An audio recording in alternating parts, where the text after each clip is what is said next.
Hello boys and girls, this is Ariel from Appliance. I want to show you a little trick here. A lot of the customers asking if this door actually can be taken off for cleanage inside the oven or to clean the door itself, When the door is open, you're kind of reaching out just to go over it and in your way. So there is a little trick, very simple one that I can show you here. Take a look. Over here, there is a hidden little lever. See that one? You take a little screwdriver.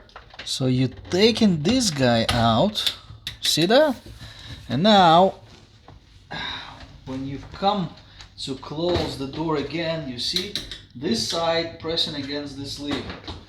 And you taking it in, and voila, the door's off. We can put it right here. Now you can clean your oven a little better, or you can even take this door and clean come the nasty stains over here with a little scraper or whatnot. I hope you enjoy this video.